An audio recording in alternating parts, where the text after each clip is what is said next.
अस्सलाम वालेकुम। इस वीडियो में हमने पेलेनोलॉजी के बारे में स्टडी करनी है। ये थोड़ा सा एक ऐसा सब्जेक्ट है जिसका जो मटेरियल है वो इंटरनेट से बहुत ज़रा मुश्किल से मिलता है या अक्सर नहीं भी मिलता और इसको समझने में थोड़ी सी प्रॉब्लम होती है। तो हम इस तरह से पढ़ेंगे कि जो है ये इजी लगे थोड़ा सा, ठीक है, थोड़े आसान तरीके से पढ़ने की इसको कोशिश करेंगे।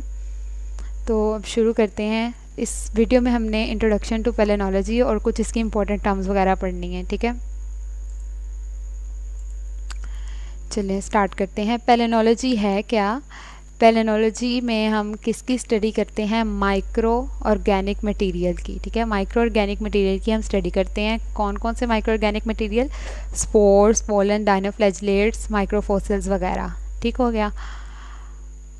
अब जितने भी जो मटेरियल्स हैं पेलेनोलॉजी में यूज़ हो रहे हैं, मतलब जिनकी हम स्टडी कर रहे हैं, इसमें वो पेलिनोमॉर्फ्स हैं, ठीक है।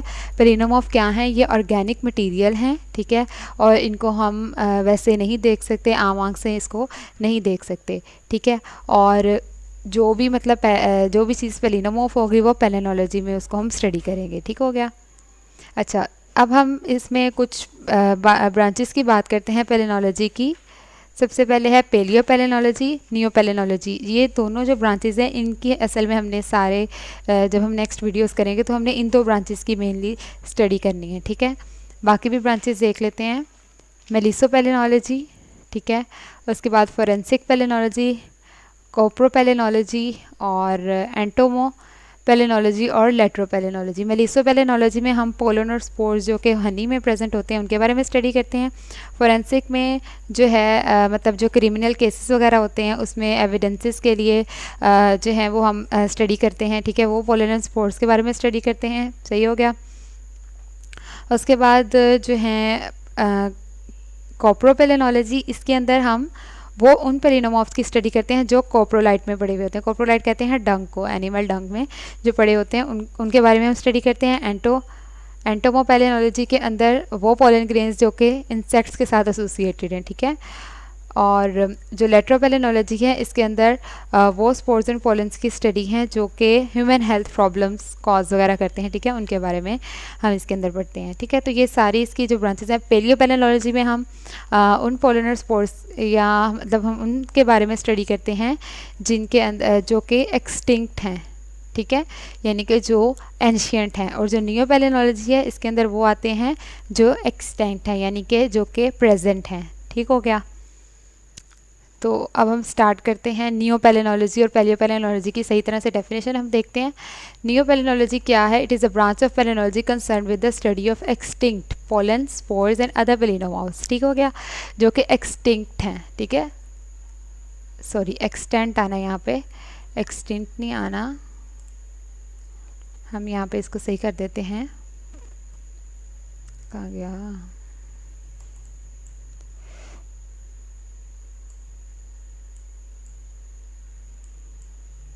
एक्सटेंट, ठीक हो गया, TANT। अच्छा, और जो पेलियोपेलेनोलॉजी है इसमें हम एक्सटिंक्ट के बारे में स्टडी करते हैं, ठीक है। इसमें हम एंशियंट यानी कि एक्सटिंक्ट के बारे में स्टडी करते हैं, एक्सटिंक्ट पोलन, स्पोर्स वगैरह, ठीक है, यानी कि जो अभी भी पड़े हुए हैं, जो अभी भी प्रेजेंट है, उनके बारे में हम इसमें स्टडी नहीं करेंगे, ठीक है। लेकिन इसके अंदर जो कि प्रेजेंट हैं, एक्सटेंट हैं, उनके बारे में हम स्टडी करेंगे। तो ये इसमें एक्सटिंक्ट नहीं है, इसमें एक्सटेंट है, ठीक हो गया। अच्छा, नेक्स्ट देखते हैं पेलिनोमॉर्फ। पेलिनोमॉर्फ क्या होते हैं? जैसे हमने पहले बात की, जो हम पेलेनोलॉजी में जिनको हम स्टडी करते हैं, ठीक है, तो इसकी जो साइंटिफिक डेफिनेशन है वो ये है, organic walled microfossils 5 to 500 micrometres in size. इससे हमें पता चला इनकी साइज़ रेंज क्या है, 5 से 500 माइक्रोमीटर्स। और ये क्या है? ऑर्गेनिक वॉल माइक्रोफोसिल, ठीक है। इनकी वॉल किससे बनी हुई होती है? किसी ऑर्गेनिक मटेरियल से। और वो क्या ऑर्गेनिक मॉलिक्यूल्स हैं? वो हैं स्पोरोपोलिन, काइटिन या सूडोकाइटिन, ठीक हो गया। और ये जो मॉलिक्यूल्स हैं ये बहुत ज़्यादा रेजिस्टेंट है, मतलब कि पेलिनोमॉर्फ को तोड़ना, ख़त्म करना इतना आसान नहीं होता, ठीक है। अच्छा, उसके अलावा नैनोफोसिल्स पेलिनोमॉर्फ नहीं होते, ठीक है, ये माइक्रोफोसिल्स हैं, ठीक है। असल में क्या है? माइक्रोफोसिल्स है। जो नैनोफोसिल्स हैं यानी कि इससे जो छोटे होंगे वो पेलिनोमॉर्फ नहीं होते। उसके अलावा जो हैं जो क्या कहते हैं, बेशक अगर नैनो फोसिल्स हों, लेकिन अगर वो HF या HCl से डिस्ट्रॉय हो जाते हैं, ठीक है, HF या HCl से अगर वो डिस्ट्रॉय हो जाते हैं तो वो भी पेलिनोमॉर्फ नहीं है, जैसे कि डायटम्स हैं। ठीक हो गया। नेक्स्ट हम जो कैटेगरीज हैं पेलिनोमॉर्फ की उनके बारे में हम स्टडी करते हैं। उसमें सबसे पहले आ जाता है एक्रीटार्क्स। ठीक है, ये क्या होते हैं, इनको मतलब कि इस टर्म का मतलब है अनडिसाइडेड डाउटफुल ओरिजिन। लेकिन अब जो है इसके अंदर काफ़ी सारे एल्गल बॉडीज़ जो क्या कहते हैं मोस्टली मेरीन हैं, ठीक है, वो इसके अंदर आ जाती हैं और इनकी साइज रेंज क्या है 10 माइक्रोमीटर से 1000 माइक्रोमीटर। ठीक हो गया। और मोस्टली इसमें इसमें कौन सी रेंज है देखी जाती है, 15 टू 80 माइक्रोमीटर। ठीक है, यानी कि ये क्या है, ये पेलिनोमॉर्फ की साइज रेंज के अंदर आ रही है ये रेंज। ठीक हो गया। उसके बाद इनकी जो वॉल है उसके अंदर या तो स्पोरोपोलिन होता है या उससे कोई मिलता जुलता कंपाउंड होता है। ठीक है, और ये अब आगे ना इनकी जो है ऑर्नामेंटेशंस वगैरह के बारे में है कि साइलेट्स, कैब्रेट्स, स्पाइनी रेटिकुलेट वगैरह, यानी कि जो ऊपर से इनके जो स्ट्रक्चर होता है ऊपर से कैसे होते हैं, ठीक है, वो इसके बारे में इसमें बताया हुआ है। वो हम नेक्स्ट वीडियो के अंदर अपनी में स्टडी करेंगे। ठीक है, उसका मैं लिंक जो है वो डिस्क्रिप्शन बॉक्स में दे दूँगी। अच्छा, तो ये मतलब ये स्कल्पचरिंग टाइप्स जैसे उन्होंने बताया हुआ है कि ये सारी इसमें स्कल्पचरिंग टाइप्स होती हैं। ठीक है, अच्छा, इनको हम ऑर्नामेंटेशंस भी कहते हैं। तो ये होते हैं एक्रीटार्क्स। नेक्स्ट इसके बाद क्या है, अच्छा, और ये क्या है, ये सबसे पहले प्रोटीरोजोइक में मिले थे। ठीक है ना, तो ये जो टाइम एरियाज वगैरह हैं इसमें कुछ के अंदर बताए हुए हैं, कुछ के अंदर नहीं भी बताए हुए, तो वो ज़रूर नोट करने हैं। फिर उसके बाद है काइटिनोजोन्स। अच्छा, कोई वर्ड्स की प्रोनाउंसिएशन वगैरह गलत हो जाए तो फिर उसके लिए माफ़ी है। अच्छा, ये क्या है, ये सूडोकाइटनस पेलिनोमॉर्फ्स होते हैं। ठीक है, और ये सबसे पहले कैम्ब्रियन रॉक्स में क्या कहते हैं अपीयर हुए थे। ठीक है, और सबसे ज़्यादा ये कब थे, ऑर्डोविशियन में। ठीक है, लेकिन जो है जब डिवोनियन टाइम आया तो ये एक्सटिंक्ट हो गए। अच्छा, इस सब के बारे में स्टडी करने के लिए जो टाइम एराज वगैरह हैं, ठीक है, ये जो हमारे एराज वगैरह हैं इनके बारे में अच्छे से पता होना चाहिए कि पहले कौन सा था बाद में कौन सा था, वरना इसकी समझ नहीं आएगी। ठीक है, अगर वो समझना हुआ तो बताना, मैं उसके लिए भी एक वीडियो बना दूँगी। अच्छा, ये ज़्यादातर कहाँ होते हैं, ये मेरीन रॉक्स में, ठीक है, होते हैं जब यहाँ तक कि ये रीवर्कड हो जाए। अब रीवर्क अगर मैं ऐसे बताऊँगी तो समझ तो नहीं आएगी, तो इसके बारे में भी हम क्या कहते हैं स्टडी करेंगे। रीवर्क पेलिनोमॉर्फ वगैरह, इंडेक्स पेलिनोमॉर्फ, इनके बारे में भी हम आगे वीडियोज़ में स्टडी करेंगे, तो वो ज़रूर देखना। अच्छा, समटाइम्स जो है ये चेन्स में मिलते हैं हमें, और क्या कहते हैं यूजुअली जो है ये हमें सिंगल इंडिविजुअल की फॉर्म में हमें नज़र आते हैं। सही हो गया। अच्छा, नेक्स्ट है स्कोलिकोडॉन्ट्स। स्कोलिकोडॉन्ट्स क्या है, ये जो पोलीकाइटस होते हैं, मोस्टली जो एनालिड वर्म्स होते हैं, इनके जो माउथ पार्ट्स हैं, काइटनस माउथ पार्ट हैं, वो क्या है, वो ये हैं स्कोलिकोडॉन्ट्स। ठीक है, और इनका भी अब ये बताया हुआ रेंज बताई हुई है कि कैम्ब्रियन टू प्रेजेंट। ठीक है, कैम्ब्रियन टू प्रेजेंट, और mostly studied in Palaeozoic rocks. अच्छा, मोस्टली जो है इनकी रेंज अब बताई हुई है 102 माइक्रोमीटर। ठीक है, 102 माइक्रोमीटर ये इसकी रेंज है, तो ये भी पेलिनोमॉर्फ की रेंज के अंदर आ रहे हैं। नेक्स्ट है क्रिप्टोस्पोर्स। ये शॉर्ट क्वेश्चन में भी कभी आपको आया हुआ होगा पास्ट पेपर्स वगैरह में, क्रिप्टोस्पोर्स और एम्ब्रियोस्पोर्स, तो ये गौर से देखना है।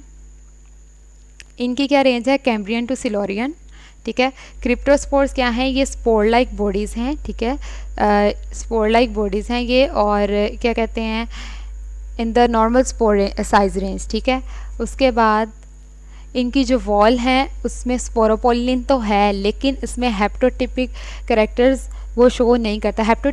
टिपिक कैरेक्टर्स क्या होते हैं, जब ये जो पॉलन्स या स्पोर्स होते हैं जब ये आपस में मिलते हैं ना, मतलब एक से ज़्यादा मिलके ये टेट्राड बना रहे हैं फॉर एग्जांपल। ठीक है, ये चार आपस में मिले और ये इन्होंने टेट्राड बना दिया, तो यहाँ पर जो मतलब इनकी ये जो शेप्स वगैरह बनती हैं, ये जो लेयरा वगैरह बनते हैं, इनके बारे में भी आगे हम स्टडी करेंगे। तो ये जो हैं ये इसके अंदर हमें नज़र नहीं आते। ठीक है ना, तो इसका मतलब ये टिपिक कैरेक्टर्स इसमें एब्सेंट होते हैं। ठीक है, तो ये स्पोर लाइक रिप्रोडक्टिव बॉडीज़ हैं प्लांट्स की। ठीक है, और ये क्या करते हैं, ये एक्वेटिक एल्जी और लैंड प्लांट्स के दरमियान की एक जो इंटरमीडिएट स्टेज है, जिन्हें मेरे ख्याल हम ब्रायोफाइट्स कहते हैं, वो ये क्या कहते हैं, ये रिप्रेजेंट करते हैं। ठीक हो गया, और ये क्या है, ट्रायलिट और मोनोलिट स्पोर से अलग होते हैं, मतलब पोलन ग्रेन्स इन सब से ये अलग होते हैं, मतलब कि ये ट्रू स्पोर्स नहीं होते हैं। जो क्रिप्टोस्पोर्स हैं वो ट्रू स्पोर्स नहीं होते हैं। ठीक है, क्योंकि इनके अंदर हेप्टोटिपिक कैरेक्टर्स जो हैं वो नहीं होते हैं। ठीक हो गया। नेक्स्ट एम्ब्रियोस्पोर्स। एम्ब्रियोस्पोर्स की रेंज देख सकते हैं अपर ऑर्डोविशन टू प्रेजेंट, ठीक है। और जो ये होते क्या हैं, ये माइक्रोस्कोपिक यूनिसेलुलर रिप्रोडक्टिव सेल्स, ठीक है। वास्कुलर प्लांट्स के माइक्रोस्कोपिक यूनिसेलुलर रिप्रोडक्टिव सेल्स हैं, ठीक है। और ये रेजिस्टेंट होते हैं, बहुत ज़्यादा रेजिस्टेंट होते हैं, और ये विंड के थ्रू ट्रांसपोर्ट हो जाते हैं, ठीक है। इनका डिस्पर्सल विंड के थ्रू हो जाता है इजीली। अच्छा, जो अब ये एम्ब्रियोस्पोर्स के बारे में हमने ये बात की थी, ठीक है। अब आगे एम्ब्रियोफाइट्स वो प्लांट्स होते हैं जिनके क्या कहते हैं, जो अपने लाइफ साइकिल में ट्रू एम्ब्रियोज बनाते हैं, ठीक है, जैसे कि ब्रायोफाइट, टीडोफाइट्स और दूसरे सीड प्लांट्स वगैरह, ठीक है। और इसके अलावा इसके अंदर भी वेरियस सरफेस स्कल्पचर्स होते हैं, जैसे हमने पहले भी बात की थी वो साइलेट, स्कैब्रेट वगैरह की, तो वो इसके अंदर भी होते हैं, ठीक है। और ये ट्रायलेट और मोनोलेट स्पोर्स जो हैं वो असल में एम्ब्रियोस्पोर्स हैं, ठीक है। उससे पहले जो हमने क्रिप्टोस्पोर्स की बात की थी वो क्या थे, वो ट्रू स्पोर्स नहीं थे, ठीक है। वो ट्रायलेट मोनोलेट स्पोर्स से डिफरेंट थे, और ये असल में क्या है, ये ट्रू स्पोर्स हैं, ठीक है। नेक्स्ट है पेलिनोडेब्रिस। पेलिनोडेब्रिस क्या है, ये ऑर्गेनिक जंक है जो जब पेलिनोलॉजिकल प्रिपरेशंस हो रही होती हैं, ठीक है, वहाँ पे पेलिनोमॉर्फ्स के साथ जो है जो ऑर्गेनिक जंक होता है वो असल में क्या है, वो पेलिनोडेब्रिस है, और ये ऑर्गेनिक मैटर ही होता है, ठीक है। और ये इसका साइज़ जो है वो पेलिनोमॉर्फ जैसा ही होता है, ठीक है। और इसके अंदर, लेकिन इसके अंदर जो स्पोरोपोलिन है और काइटिन वो नहीं है, ठीक है। उसके अलावा इसके अंदर होता क्या है, इसके अंदर चारकोल होता है या कोई और जो सेलुलोसिक टिश्यू फ्रेगमेंट्स जैसे कि वुड फ्रेगमेंट्स वगैरह होते हैं, ठीक है। इसमें स्पोरोपोलिन और काइटिन नहीं होता, और ये क्या है, ये ऑर्गेनिक जंक है, ठीक है, ऑर्गेनिक जंक। पेलिनोलॉजिकल प्रिपरेशंस के बारे में भी हम, मतलब इसमें बहुत सारी चीज़ें हैं जो आगे स्टडी करने वाली हैं, ये सिर्फ बेसिक कुछ टर्म्स के बारे में इसमें बताया हुआ है कुछ, ठीक है। लेकिन ये सारी चीज़ें आगे, और ये ऐसा सब्जेक्ट है इसमें जब तक हम सारे लेक्चर्स नहीं लेंगे, हर लेक्चर गौर से नहीं लेंगे, तो ये हमें समझ नहीं आएगा। वैसे ये बहुत आसान है, देखने में थोड़ा सा मुश्किल लगता है। लास्ट पे है वेरिया। वेरिया क्या होता है, ये जिससे हमने बाकी कैटेगरीज़ की बात की, तो वहाँ पर जो पेलिनोलॉजिकल प्रिपरेशन जहाँ पे होती हैं वहाँ पर और भी कुछ ऑर्गेनिक पार्टिकल्स होते हैं जिन्हें हम वेरिया कहते हैं, ठीक है। और मोस्टली जो हैं ये एनिमल रिमेन्स वगैरह होते हैं डिफरेंट काइंड्स के, जैसे कि अब यहाँ पर उन्होंने बताया हुआ है लेपिडोप्टेरन, ठीक है। ये क्या कहते हैं, ये इंसेक्ट विंग स्केल्स हैं, ठीक है। ये क्या होते हैं, ये काइटनस होते हैं, ठीक है। और इनकी जो साइज़ रेंज है वो पेलिनोमॉर्फ साइज़ रेंज ही है, ठीक है। और इनके फैन शेप करेक्टरिस्टिक्स हैं, तो मतलब कि ये जो हैं असल में ये क्या है, ये वेरिया है, सही है। ये दूसरी जब पेलिनोलॉजिकल प्रिपरेशन हो रही होती हैं, तो जिस तरह हमने बाकी सारी चीज़ों की बात की, तो वहाँ पर ये भी मौजूद हो सकते हैं, ठीक है। तो ये सारी असल में हमने जो बात की है, ये सारे जो कुछ इंपॉर्टेंट टर्म्स की बात किया, उसके अलावा और भी काफ़ी टर्म्स हैं इसके अंदर, जैसे कि स्पोरोपोलिन के बारे में हम स्टडी करेंगे, ठीक है। डायनोस्पोरिन के बारे में हम बात करेंगे, तो वो हम आगे नेक्स्ट वीडियोस के अंदर अपना स्टडी करते जाएंगे। और जिन लोगों ने अभी तक चैनल को सब्सक्राइब नहीं किया, काफ़ी सारे ऐसे व्यूवर्स हैं जो कि सब्सक्राइबर्स नहीं हैं, वो सब्सक्राइब कर दें, ठीक है। और उसके अलावा अगर आपको कुछ समझ आती है अच्छी सी, तो वो भी कमेंट्स में ज़रूर बताएँ। और इसके अलावा आगे जो हैं इसकी वीडियोस वो ज़रूर देखें, क्योंकि ये जो है मुश्किल ज़रूर लगता है, लेकिन ये मुश्किल बिल्कुल भी नहीं है। तो हम इंशाल्लाह आगे इजी वे में इसको स्टडी करेंगे, इस सब्जेक्ट को। Thank you.